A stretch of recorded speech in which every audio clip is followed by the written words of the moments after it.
Seperti yang kita tahu bahwa Khadijah ini adalah satu di antara 4 perempuan yang paling sempurna. Karena di muka bumi itu perempuan yang sempurna cuma ada 4. Kalau laki-laki yang sempurna itu banyak, yaitu para rasul dan anbiya. Sampai Nabi mengatakan, kamula minar rijali katsir. Banyak laki-laki yang sempurna. Walam yakmul minan nisa illa arba'ah. Tidak ada yang sempurna dari kalangan perempuan kecuali 4. Dan 4 ini kalau kita urutkan secara zaman, maka yang pertama siapa? Asiyah imra'atu Fir'aun. Kalau zamannya ya. Kemudian Maryam binti Imran. Kemudian Khadijah binti Khuwailid. Dan yang keempat adalah Fatimah binti Rasulullah SAW.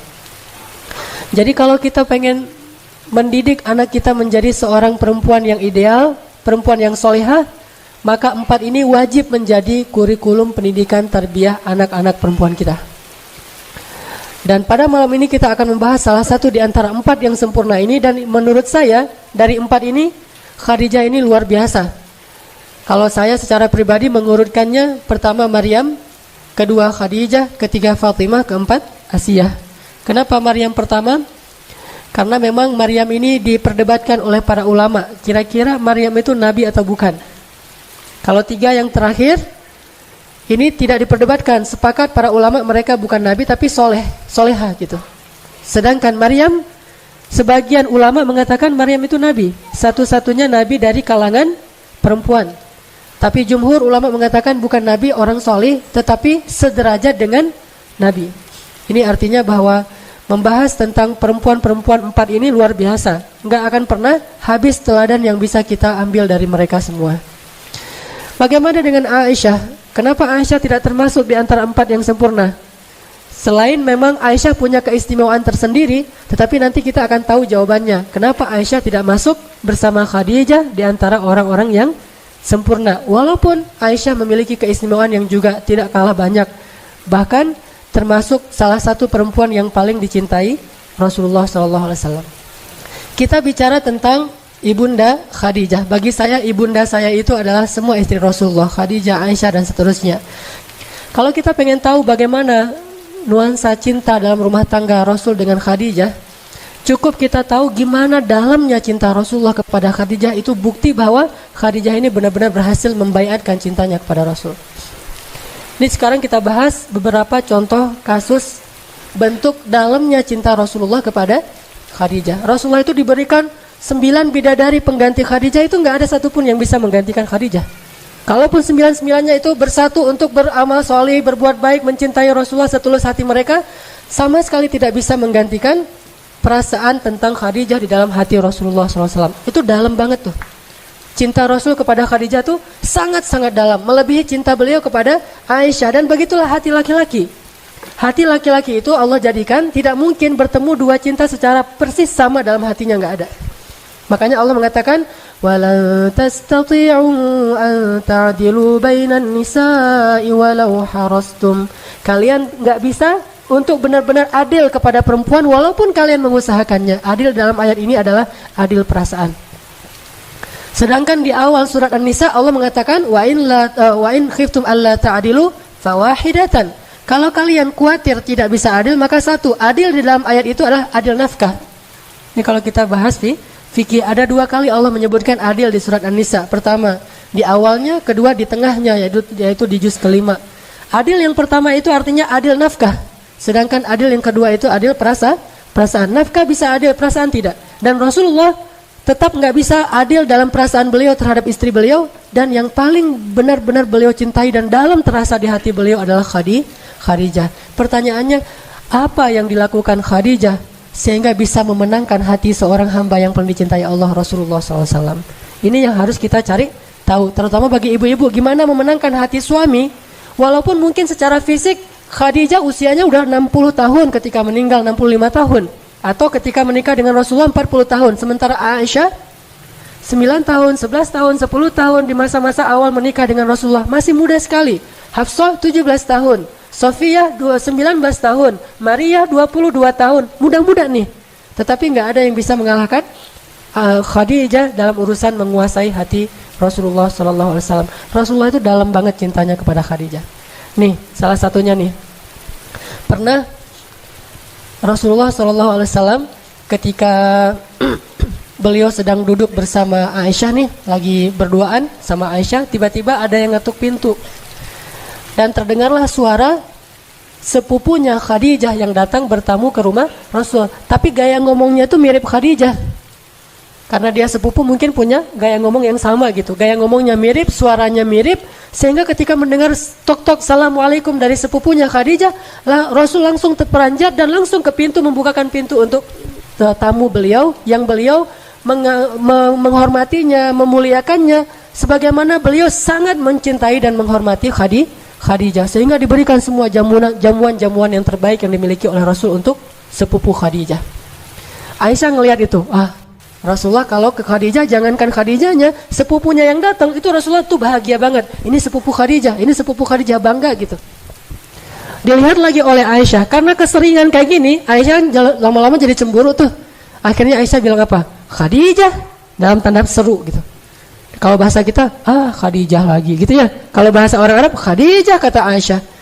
Ya Rasulullah, kata Aisyah karena cemburu, kenapa engkau tidak pernah bisa melupakan perempuan tua itu? Kata Aisyah, kenapa engkau nggak pernah bisa ngelupain perempuan yang udah berumur itu? Langsung Rasulullah dalam keadaan tidak senang. Beliau kemudian wajahnya memerah dan mengatakan, ya Aisyah, demi Allah aku tidak akan pernah bisa melupakan Khadijah sampai akhir hayatku.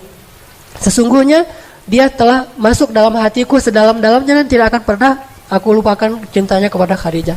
Terus Rasulullah bilang, dia beriman kepadaku ketika orang lain kufur.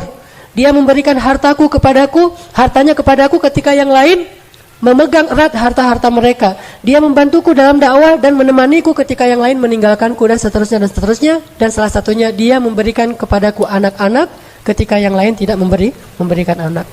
Jadi dari Khadijah Rasulullah punya anak berapa? Ayo coba kita hitung. Anak yang pertama namanya Qasim.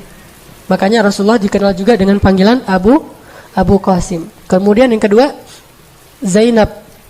Kemudian yang ketiga Ruqayyah, Ummu Kulsum, kemudian Abdullah, kemudian Fatimah. Sedangkan dari yang lain cuma ada satu nanti Ibrahim, kalau nggak salah dari Maria, tapi juga sama meninggal di masa masih kecil. Oke, artinya Khadijah itu sangat dicintai oleh Rasulullah sehingga Rasulullah marah ketika Aisyah menghina Khadijah di depan Rasulullah. Dan marahnya Rasulullah itu adalah sunnah. Jadi kita harus tahu bahwa Rasulullah itu marahnya kapan, senangnya kapan, memaafkannya kapan, membalasnya kapan, semua yang dilakukan Rasulullah itu adalah sunnah. Jadi jangan hanya ucapannya yang dianggap sebagai sunnah. Sikap Nabi itu sunnah, dan marahnya Rasul ketika Aisyah menghina Khadijah itu marah yang paling baik. Posisi marah yang paling ideal itu di situ tuh. Tetapi dengan cara tidak mencela, tidak menyakiti, tidak menzalimi istri, tetapi di situ suami marah.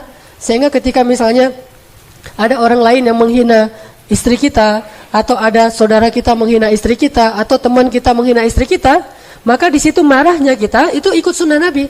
Tetapi dengan syarat marah yang beretika, tidak mencela, tidak menyakiti, tidak menzalimi hak-hak orang lain. Dan Rasulullah SAW kadang beliau marah, kadang beliau senang, kadang beliau memaafkan, kadang beliau membalas sesuai dengan haknya. Semua ini adalah sunnah Rasulullah SAW. Ini salah satu contoh bagaimana cintanya Rasulullah kepada Khadijah. Ada lagi yang luar biasa. Ketika terjadi Fathu Makkah, apa arti Fathu Makkah? Ada orang bilang penaklukan kota Makkah, bukan. Pembebasan kota Makkah, karena Rasulullah tidak menaklukkan siapa-siapa. Pembebasan kota Makkah. Ketika terjadi pembebasan kota Makkah, Fathu Makkah, itu semua sahabat itu pulang ke rumah-rumah mereka masing-masing. Sahabat Muhajirin, Utsman pulang ke rumahnya, Umar pulang ke rumahnya, Abu Bakar pulang ke rumahnya, bahkan Ali juga pulang ke rumahnya. Tapi Rasulullah tidak pulang ke rumahnya yang ada di Makkah. Kemana beliau pergi? Beliau pergi jauh ke Ma'lah, dan kemudian beliau membuat tenda persis di sebelah makamnya Khadijah. Di sanalah beliau bermalam selama terjadi Fathu Makkah, di sebelah makamnya Khadijah. Buat tenda di situ. Setelah itu malam-malam beliau nggak mau diganggu, mau berduaan aja dengan Khadijah. Beliau duduk di depan makamnya Khadijah, kemudian beliau bicara kepada Khadijah. Baca nanti Sirah Ibnu Hisham, sirah yang paling lengkap tentang Rasulullah SAW. Disebutkan di situ Rasulullah curhat kepada Khadijah sambil menangis di depan makamnya Khadijah. Rasulullah mengatakan, ya Khadijah, sadaqti ya Khadijah, sadaqti. Kamu benar ya Khadijah, kamu benar. Apa yang kamu ucapkan dulu tuh benar banget. Apa yang dibenarkan oleh Rasulullah tentang Khadijah? Dulu ketika awal-awal dakwah Nabi lakukan di Makkah, Rasulullah itu kan dicela, dihina, dimusuhi. Khadijah bilang apa? Ya Rasulullah, demi Allah, jangan khawatir. Sesungguhnya Allah pasti akan memenangkan agama ini.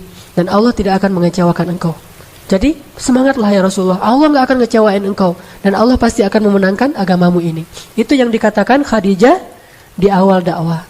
Ternyata sekarang Rasulullah berhasil membebaskan kota Makkah. Sehingga Rasulullah datang kepada Khadijah. Kemudian beliau mengatakan kepada Khadijah. Dan Khadijah di dalam kuburnya, entah dia dengar entah tidak, Allah yang lebih tahu. Rasulullah mengatakan, ya Khadijah, sadaqti ya Khadijah, sadaqti. Kamu benar banget wahai Khadijah. Allah telah menunaikan janjinya untuk memenangkan agama ini sebagaimana kata-katamu dulu. Kemudian Nabi menangis di kuburan Khadijah. Sama seperti misalnya saya pulang ke Aceh. Ibu saya meninggal dalam musibah tsunami bersama kakak saya dan dimakamkan di pemakaman massal, pemakaman umum. Dan itu jaraknya dengan bandara itu dekat. Jadi kalau saya pulang turun bandara itu langsung sekitar 15 menit itu udah ada pemakaman tentang korban tsunami. Saya selalu kalau pulang ke Aceh itu keluar dari bandara langsung mampir ke kuburan ibu saya. Cuma kan saya nggak tahu posisi ibu saya di mana, kan gede banget tuh, berapa hektar gitu.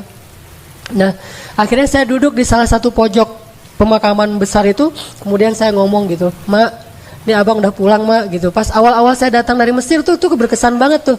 Karena saya pengen banget ngajak ibu saya jalan-jalan, naik pesawat. Kan ibu saya belum pernah naik pesawat tuh. Pengen ngajarin ya, gimana rasanya naik pesawat. Malah kalau bisa pengen umrohin ibu dan segala macam. Cuma ya Allah mentakdirkan yang lain. Pas saya pulang saya curhat, Mak ini abang pulang, Kak Yus, kakak saya namanya Kak Yus nih adik pulang segala macam. Ngomong aja di situ. Itu bukan bid'ah. Dan itu nggak ada hubungannya dengan ahli kubur itu dengar atau enggak. Kita kan nggak tahu ya, karena Allah yang lebih tahu. Cuma itu adalah bentuk dari memuaskan rasa rindu seorang kekasih kepada kekasihnya. Dan Rasulullah melakukan itu. Bukannya Khadijah pasti dengar kemudian nanti bisa dialog. Ini lain lagi nih. Kalau ada yang minta fatwa ke ahli kubur, minta nasihat misalnya, mau pemilihan caleg gitu ya, datang ke kuburan, Mbah, ini muridnya Mbah mau minta nasihat gitu-gitu ya, minta wejangan, terus pura-pura dengar, oh iya ya Mbah, ya ngerti Mbah gitu. Apa yang dia ngerti? Ada yang kayak gitu. Ini Allah alam ya, saya nggak ngerti, saya nggak berani memfatwakan itu bid'ah atau enggak. Saya bukan ahli fikih, tapi yang dimaksud dengan curhatnya Nabi itu bukan kayak gitu. Curhatnya Nabi adalah Rasulullah itu hanya ingin mengekspresikan betapa rindunya beliau kepada Khadijah. Beliau ingin sekali bertemu dengan Khadijah, memeluk Khadijah, mengatakan kepada Khadijah, wahai Khadijah, perjuangan kita sekarang sudah menang. Beliau ingin mengatakan itu kepada Khadijah. Beliau ingin memperlihatkan kepada Khadijah bahwa pengorbanan Khadijah itu nggak sia-sia. Beliau ingin tunjukkan kepada Khadijah bahwa Khadijah itu benar dan dia adalah istri sejati yang pernah menolong Rasulullah dari awal berdakwah di Makkah. Itulah Khadijah. Gak ada istri yang bisa lebih hebat daripada Khadijah, sehingga Rasulullah datang ingin curhat kepada Khadijah dan mengatakan, ya Khadijah, sadaqti, kamu benar wahai Khadijah, apa yang kamu katakan itu benar, bahwa perjuanganmu itu gak sia-sia, Allah sudah memenangkan perjuangan kita ya Khadijah. Ini bayat cinta. Apa yang sudah dilakukan Khadijah sehingga begitu dalam cinta Rasulullah kepadanya, bahkan tidak tergantikan oleh 9 orang istrinya, walaupun istri-istri yang cantik dan masih belia. Ini kita bandingkan aja, tanpa ada niat menjelek-jelekan Aisyah ya, karena kalau kita bahas Aisyah juga luar biasa. Tapi kita bandingkan misalnya, Rasulullah pernah pulang ke rumah Aisyah dalam keadaan lelah, capek, habis berdakwah, habis berjihad. Kemudian Rasulullah sampai di rumah dalam keadaan lelah banget, bilang gini, ya Aisyah, kepalaku sakit banget, kata Rasulullah kan. Apa kata Aisyah? Kepalaku juga, gitu. Jadi kita boleh milih nih, mau jadi Aisyah, maka derajat kita derajat Aisyah. Mau jadi Khadijah, nggak kayak gitu. Ketika Rasulullah datang kepada Aisyah, ya Aisyah, kepalaku sakit banget, pengen dipijitin gitu ya. Kata Aisyah, kepalaku juga nih, manja. Akhirnya Rasulullah, oh ya udah. Akhirnya Rasulullah mijitin Aisyah, nggak jadi sakit kepala demi Aisyah. Itu kan suasana hidup di rumah tangga Rasul dengan Aisyah. Memang Rasulullah nggak mempersoalkan itu, tapi tetap Aisyah nggak akan pernah bisa ngalahin Khadijah kalau kayak gitu. Sedangkan Khadijah ketika Rasulullah datang, zammiluni, dathiruni, langsung dipeluk oleh Khadijah, di pintu dibuka pintu oleh Khadijah, terus Nabi bilang, "Zamiluni," langsung dipeluk oleh Khadijah, ditutup pintunya, dibawa masuk ke kamar, ditutup kamarnya biar Rasulullah nggak takut. Karena waktu itu Rasulullah seperti anak yang baru ngelihat hantu, ketakutan banget. Pengalaman pertama melihat Jibril, akhirnya diselimuti oleh Khadijah, dibelai oleh Khadijah, kemudian dipeluk oleh Khadijah sampai Nabi tenang. Jadi Nabi nggak mengatakan zamiluni juga, nggak ada. Itu bukan Khadijah. Atau zamiluni, pergi sendirilah di kamar banyak selimutin sendiri. Nggak ada itu Khadijah. Jadi zamiluni dizamilu beneran. Dan 2 kali kan, muzammil, mudaththir, zamiluni, dathiruni. Ini menjadi simbol, walaupun kita nggak ngelihat persis adegannya kayak gimana, tetapi di sini ada pesan dari Allah. Ayat itu kan turunnya di dalam pelukan Khadijah. Ayat yang turun di dalam pelukan Khadijah. Ketika Rasulullah datang dalam keadaan ketakutan, Rasulullah bilang, dathiruni, dipeluk oleh Khadijah, dibawa ke kamar, kemudian dibelai oleh Khadijah, turun, ya ayyuhal muddaththir. Kemudian pulang lagi ketika berdakwah, dihina, dicela, dimusuhi oleh orang-orang kafir. Nabi sedih banget, kemudian pulang dalam keadaan sedih mengatakan, zammiluni. Kemudian dizammiluni oleh Khadijah, dipeluk dalam pelukan itu, ya ayyuhal muzammil. Artinya apa? Rasulullah itu selalu bisa selesai masalahnya jika pulang ke rumah. Bukan pulang ke rumah nambah masalah ya. Ini namanya Khadijah, wafa. Jadi rumah itu benar-benar hiburan buat suami, oasis buat suami yang gersang di luar, ada masalah apapun, pulang ke rumah itu menyelesaikan masalah. Bukan keluar rumah itu untuk menyelesaikan masalah. Ini unik ya. Ada banyak orang yang kenapa jarang pulang? Biar selesai masalahnya. Lalu datanglah waktunya setelah 15 tahun menikah dengan Rasulullah yang aman, hidupnya damai, semuanya tercukupi, mereka orang yang mampu, bahkan termasuk orang kaya. Hidupnya itu enak banget, banyak pembantu. Datanglah masa-masa sulit. Jadi kalau orang dari awal sulit mungkin udah lebih siap ya. Ini dari masa-masa yang begitu nyaman, tiba-tiba gara-gara dakwah jadi sulit. Nggak pernah Khadijah tuh ngeluh, ini gara-gara engkau ini terlalu sibuk ngurusin orang lain, akhirnya hidup kita jadi susah. Tuh lihat anak-anak terlantar segala macam. Nggak pernah sama sekali memberatkan suaminya. Benar-benar mendukung habis-habisan 100% all out kepada Rasulullah SAW. Sehingga datanglah wahyu pertama. Apa wahyu pertama kepada Rasulullah? Bukan. Kalau itu ayat pertama. Bedain. Kalau pertanyaannya, sebutkan wahyu pertama yang datang kepada Nabi, itu adalah sunrise. Mimpi melihat sunrise, itulah wahyu pertama. Tapi kalau ditanya ayat pertama yang turun kepada Nabi, jawabannya adalah surat Al-Alaq di awal itu, setengah dari surat Al-Alaq. Jadi beda wahyu dengan ayat. Memang ayat yang pertama surat Al-Alaq, tapi kalau wahyu bukan Al-Alaq yang pertama.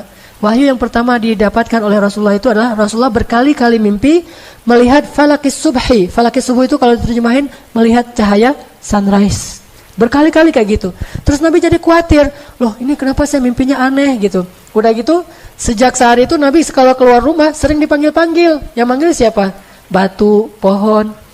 Manggil, ya Muhammad, engkau itu Rasulullah. Nabi cari-cari, nggak ada orang. Terus Nabi lari gitu ketakutan. Ada lagi yang manggil, pohon manggil, ya Muhammad, engkau Rasulullah. Lari lagi. Rasulullah merasa aneh nih, kayak orang kerasukan, diganggu sama setan. Akhirnya datang ke Khadijah. Ya Khadijah, apa yang terjadi pada saya nih? Kok akhir-akhir ini saya sering mimpi aneh. Kemudian ada yang manggil-manggil tapi nggak ada orangnya. Apa kata Khadijah menenangkan? Wahai suamiku, nggak usah khawatir, jangan sedih. Karena sesungguhnya Allah nggak mungkin menyakitimu. Karena engkau orang yang baik. Engkau orang yang menyantuni anak yatim. Engkau orang yang membantu fakir miskin. Engkau orang yang menjamu para tamu. Engkau orang yang menyelesaikan urusan banyak orang. Engkau orang yang baik ya, suamiku Muhammad. Dan namamu juga orang yang terpuji. Allah gak akan mungkin menyakitimu. Jadi itu pasti bukan gangguan setan. Pasti itu adalah pertanda baik dari Allah. Khadijah, cerdas, punya ilmu. Padahal dia belum tahu Islam, tapi udah bisa memberikan banyak sekali dukungan dan motivasi bagi suaminya. Sejak saat itu Nabi mulai berpikir untuk menyendiri.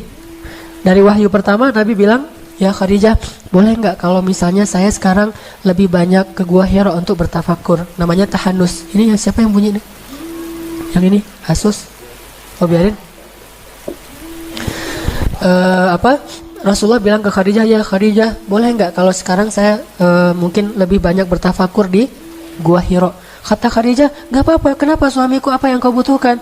Saya butuh menyendiri, bertafakur apa yang terjadi dan apa yang harus saya lakukan. Akhirnya Khadijah buru-buru mempersiapkan bekal untuk suami. Bayangkan dukungan Khadijah. Disiapin roti, kemudian gandum segala macam disiapin, bekal-bekal Rasulullah, selimut. Setelah dibekalin, akhirnya Rasulullah naik ke Gua Hira. Berapa lama? Berminggu-minggu di Gua Hira. Ngapain? Tahanus, tafakur.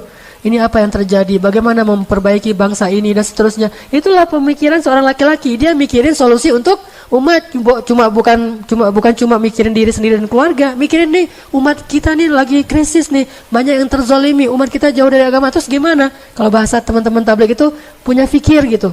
Dia selalu punya fikir untuk umat, bukan cuma punya fikir untuk diri sendiri dan keluarganya. Nah, inilah rijal, laki-laki sejati. Dan Khadijah mendukung, memberikan bekal, akhirnya naiklah ke Gua Hira. Kalau bahasa sekarang, Rasulullah terhanus ke Gua Hira, itu bahasa sekarangnya tuh suami-suami kita tuh rajin ke taklim. Ngapain sih taklim seminggu sampai 3 kali gitu ya? Itu lagi tafakur, belajar dulu. Karena dengan belajar akhirnya dia bisa berbuat lebih untuk umatnya, untuk bangsanya, untuk negaranya, untuk kaum muslimin. Sehingga dia datang ke Gua Hira yang bernama Al-Latif misalnya. Kalau itu kan Gua Hira. Ini Al-Latif Gua Hira-nya anak-anak muda Bandung, insyaallah ya. Jadi rajin ke Latif, ya dukungin aja, bahkan bekelin gitu. Kalau dia bilang, boleh nggak kalau misalnya malam ini sekalian qiyamul lail, jadi saya nggak langsung pulang. Oh nggak apa-apa, mau dibekelin apa nih? Mau dimasakin nasi goreng? Nah itu Khadijah banget tuh. Tapi kalau ya udah, kalau berita buruk gitu nggak usah kasih tahu. Jangan, kasih support gitu, motivasi, semangat, bekelin. Kasih misalnya beliin sovel yang untuk biar nggak digigit nyamuk. Terus apalagi gitu, selimut, bantal, Hello Kitty gitu, kasih aja semuanya ke suaminya biar suaminya nyaman gitu kan. Ini yang dirasakan oleh dai-dai yang punya istri Khadijah, dan itu luar biasa loh. Dan saya bukan cuma ngomong ya, saya ngerasain gitu. Jadi kalau misalnya mau itikaf di Al-Latif, oh ya, langsung disiapin semuanya, bukannya diminta. Dan mungkin kita juga nggak akan enak hati kan ya, disiapin segalanya, udah biarin siapin sendiri. Nggak, biarin aja, disiapin air segala macam, dibuatin. Kalau saya senang sebelum qiyam tuh minum rosella dulu, siapin rosella hangat segala macam. Ini Khadijah. Dan kita butuh istri yang seperti itu di rumah para mujahid. Kalau nggak akan ada yang bisa berjuang dengan istiqomah di jalan Allah Subhanahu Wa Taala. Tetap butuh wanita yang besar. Akhirnya Nabi naik ke Gua Hira. Berminggu-minggu habis bekalnya, datang lagi cuma semalam doang di rumah.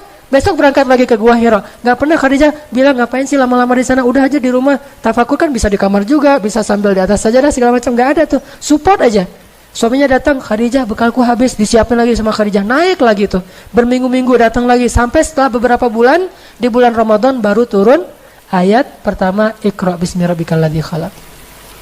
Sejak saat itu Nabi ketakutan, turun dari Gua Hira, tiba-tiba Jibril lagi tuh ya, pas Nabi keluar dari Gua Hira, diinin sama Jibril, dipanggil sama Jibril. Terus Jibril tuh mau menampakkan wujud aslinya di langit dunia itu. Semua langit itu penuh dengan wajah Jibril. Bayangin aja malaikat segede itu ngelongok gitu kan ya.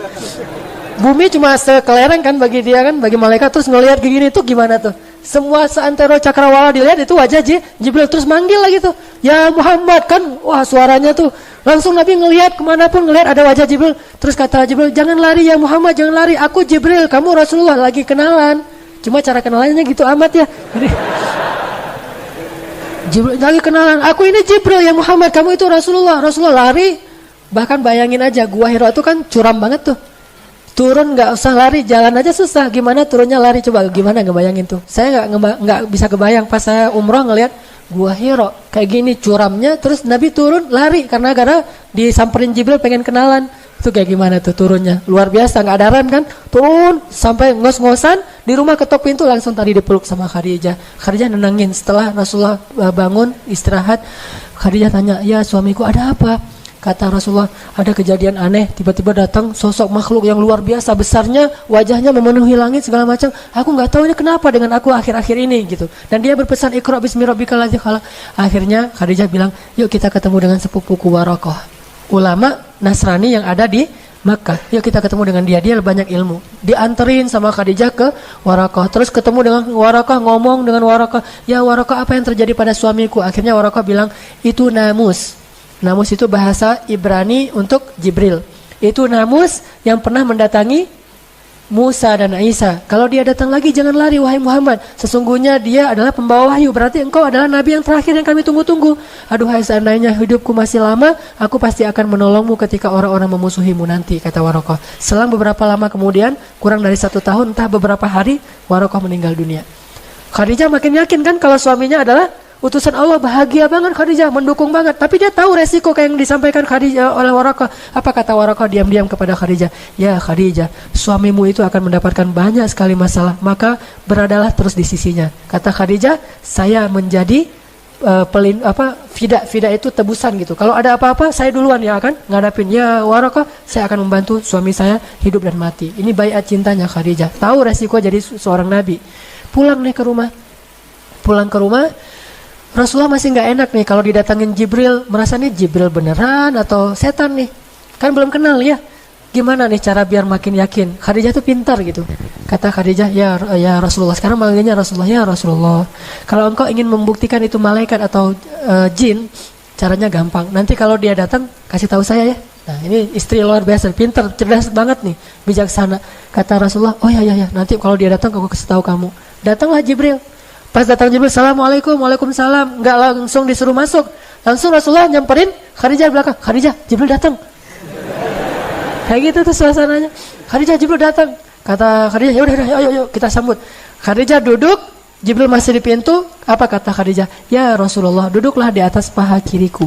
Bayangin gimana Khadijah habis-habisan buat Rasul. Kalau Aisyah biasanya duduk di atas paha Rasul. Kalau Khadijah, Rasul yang duduk di atas paha Khadijah tuh beda banget tuh. Jadi bahasa ininya bisa ngemong banget kepada Rasulullah. Kebetulan juga usia Rasulullah kan 15 tahun lebih muda ya. Tapi memang sifatnya ngemong banget, benar-benar ngebantuin Rasul. Dan saya nggak bisa ngebayangin. Saya coba imajinasi ya. Gimana tuh duduk di atas paha istri. Saya juga belum pernah. Kalau tidur di atas paha istri sering ya dibelai gitu kan. Maaf ya jomblo ya.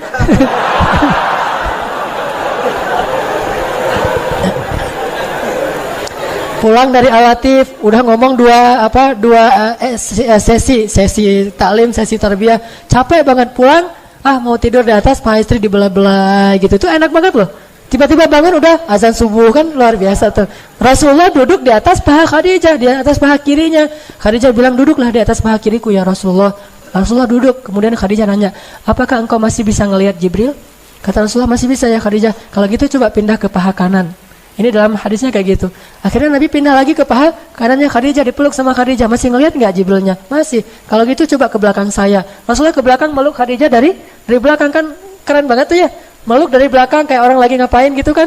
Udah gitu Khadijah nanya, ya Rasul masih ngelihat Jibril nggak? Masih. Akhirnya Khadijah pura-pura mau membuka cadar dan jilbabnya. Pas dia mau membuka itu, Rasulullah tanya, ya Rasulullah masih ngelihat Jibril? Kata Rasulullah, udah nggak ngelihat, Jibril udah pergi. Kata Khadijah, kalau gitu dia benar-benar malaikat. Kenapa? Malaikat nggak mau melihat aurat. Malaikat tidak mau melihat aurat. Kalau dia masih ngelihat, melototin lagi, itu jin banget tuh.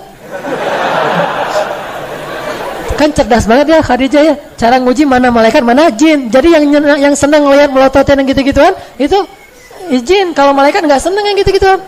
Jadi kalau kita pengen nih, yang cewek-cewek nih pengen doanya mustajabah, diaminkan oleh malaikat, kemana dia pergi dinaungin malaikat, berarti muhajjabah, tutuplah auratnya, karena malaikat nggak mau dekat dengan orang yang membuka aurat. Kenapa? Malaikat itu sangat terjaga. Pandangan matanya malaikat itu terjaga. Emang malaikat ada hawa nafsu? Ini bukan soal nafsu ya, tapi soal kesucian, kehormatan, dan malaikat itu menghargai perempuan. Sehingga malaikat nggak mau melihat perempuan yang sedang membuka aurat. Jadi kalau malaikat Jibril datang ke rumah Khadijah, itu pasti minta izin dulu. Takutnya Khadijah belum pakai jilbab. Makanya Khadijah nguji nih. Pas mau dibuka, belum dibuka juga, Jibril udah pergi tuh. Ya Rasulullah masih ngelihat? Enggak. Berarti dia Jibril malaikat, bukan jin. Makin mantap tuh Rasulullah. Oh ya, kalau gitu berarti saya benar-benar Rasul nih. Karena tadi ragu tuh. Rasul beneran nggak sih? Apalagi setelah dapat ayat pertama Al-Alaq, 6 bulan itu nggak ada wahyu. Nah dalam 6 bulan itu kan Nabi jadi ragu lagi. Jangan-jangan saya nggak jadi Nabi nih, dibatalin gitu kan.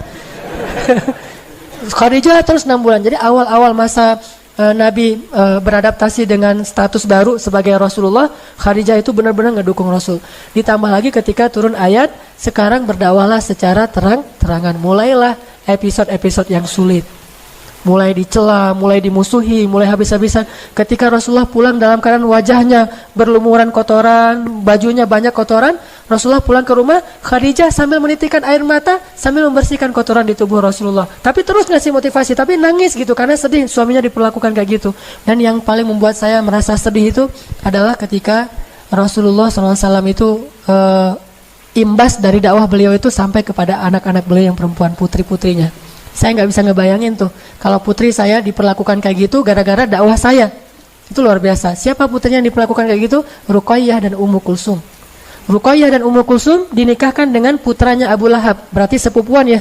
Nikah dengan sepupunya. Abu Lahab nggak beriman kepada Rasulullah. Sehingga gara-gara Abu Lahab benci sama Rasulullah, apalagi setelah berdakwah, Abu Lahab menyuruh anak-anaknya untuk menceraikan istri mereka, yaitu anak Rasulullah. Diceraikannya tuh bukan dengan cara yang biasa, diceraikan dengan cara yang hina banget. Diusir dari rumah, disuruh pulang ke orang tuanya sambil dimaki-maki gitu. Sehingga akhirnya datanglah Ruqayyah ke rumah Khadijah. Ibu gitu nangis, kenapa nak, kenapa? Suamiku menceraikanku, mertuaku marahin aku, mereka mencela aku segala macam, katanya aku anak seorang pendusta segala macam. Nangis habis-habisan di depan Khadijah, dipeluk oleh Khadijah. Terus Khadijah bilang, sabar ya, jangan sampai kita membuat ayah kita susah gara-gara kamu dalam kasus ini. Enggak dikasih tahu kepada Rasulullah. Sampai akhirnya Rasulullah tahu sendiri dari keluarga Abu Lahab, saking menjaganya perasaan Rasulullah. Jangan sampai concern Rasulullah di dakwah itu terganggu oleh masalah anaknya. Bukan justru bilang ke Rasulullah, lihat tuh anak kita tuh jadi imbas gara-gara kerjaan kamu. Enggak, justru disuruh sabar anaknya, jangan ngeluh ya, kita harus dukung ayah kita gitu. Terus saja. Enggak lama kemudian hari kedua datang lagi Ummu Kulsum, sama juga statusnya, dicerai oleh suaminya, nangis-nangis. Khadijah menghibur lagi, sama sekali enggak menyalahkan suaminya Rasulullah yang sedang berdakwah. Sampai akhirnya saking sedihnya Rasulullah anaknya diperlakukan kayak gitu, Nabi berdoa, ya Allah, utuslah serigalamu untuk anak-anaknya Abu Lahab. Itu sekali-kalinya Nabi berdoa itu dalam bentuk doa yang buruk. Dan itu terjadi. Akhirnya anak Abu Lahab itu matinya gimana? Dimakan serigala dalam satu perjalanan. Saking sedihnya Rasulullah ketika anaknya diperlakukan kayak gitu. Dan Rasulullah itu sering tersentuh kalau urusan perempuan. Kalau ada perempuan yang dizalimi, Rasulullah itu marah banget. Termasuk kenapa Rasulullah membunuh satu Bani Quraidah orang Yahudi, karena melecehkan seorang perempuan, roknya diikat dengan tali, kemudian pas dia jalan kesikap auratnya sehingga dia malu. Lalu ketika dia malu disorakin rame-rame. Lalu ada laki-laki muslim yang membela dia, dibunuh sama pemuda Yahudi. Akhirnya Rasulullah marah udah. Kalau udah main perempuan, Rasulullah tuh marah besar. Akhirnya mereka dikepung, nggak mau menyerahkan pembunuhnya, dan mereka pun diperangi. Sekitar 300 orang laki-laki Yahudi kemudian dibunuh oleh Rasulullah SAW. Gara-gara nggak mau menyerahkan para pembunuh laki-laki tadi dan yang telah melecehkan perempuan Islam. Artinya bahwa Rasulullah itu sedih banget ketika anaknya digituin. Terjadi lagi nanti pemboikotan terhadap Rasulullah selama 3 tahun. Nah, ketika Rasulullah diboikot selama 3 tahun, Khadijah menemani Rasulullah. Dan sampai Khadijah habis hartanya membiayai berapa orang? Ada lebih dari 1.000 orang kaum muslimin Bani Hashim yang diboikot, siang malam ditanggung oleh Abu Bakar dan Khadijah, 2 orang ini. Sampai Abu Bakar jatuh miskin, sampai Khadijah jatuh miskin. Bayangin, ngebayarin pengungsi selama 3 tahun. Kan luar biasa tuh, pengungsinya banyak, setiap hari butuh air, dan air mahal di Mekah itu.